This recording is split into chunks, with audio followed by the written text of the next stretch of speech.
I'm going to help you understand how to find the domain and the range for a piecewise function here.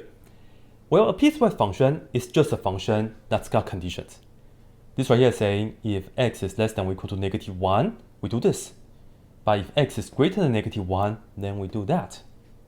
And to find the domain and the range of a piecewise function, I would recommend you guys to sketch the graph of a function. So here we go. The most important number is the -1 right here, because that's like the breaking point. So we are going to focus on that first. And then we see that this is just y is equal to mx plus b, right? This is also y is equal to mx plus b. So we will have two line segments for the graph. And this is how we can do it. Starting with this value, which is -1, x is -1, I will put that into this right here, and then I'm going to grab the first piece. Yeah. So we have y equals -2 times -1 plus 1, which we get 3. So we have -1 comma 3. So I'm going to say 3 is right here.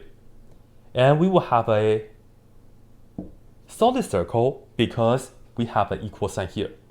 Less than or equal to. So the -1 is included for the first piece of the graph. Now, we know it's going to be a line segment. We need to have another point, and that'll be it. But pay attention to the condition. To do this, we have to pick another number that's less than or equal to -1. So let's choose -2. Yeah? You can also use -3. So y equals -2 times -2 and then plus 1. That's 4 plus 1, which is 5.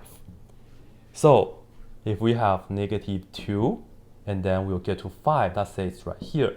So it will be somewhere here. Now we have 2 points. We can just connect them and then we get our graph. So it will be something like this. Okay. Now for the other piece, we do this right here, right?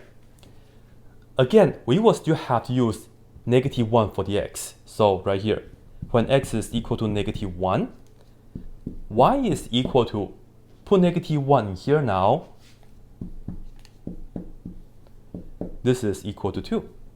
So we will have -1 comma 2, let's say 2 is right here, and this time I will have to use an open circle for the beginning of the blue piece because it says x is greater than -1.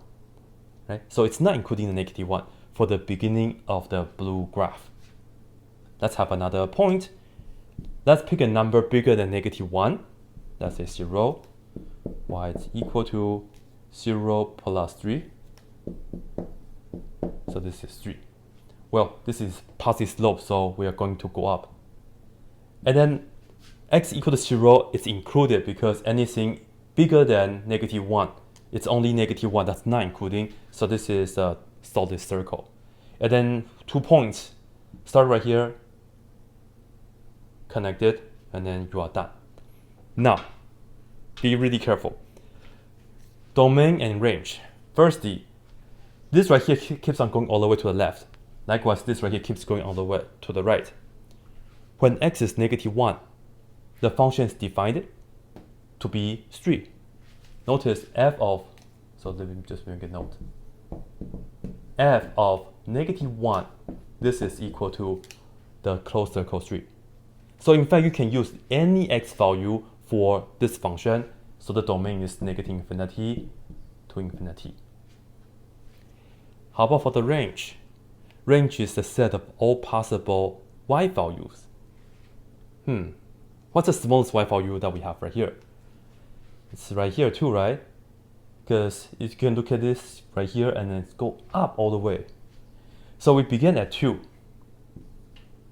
And then it goes up to infinity. But are we including the 2?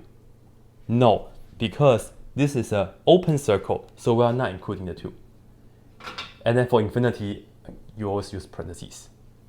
So remember, this is an interval, and this is also an interval, domain and range.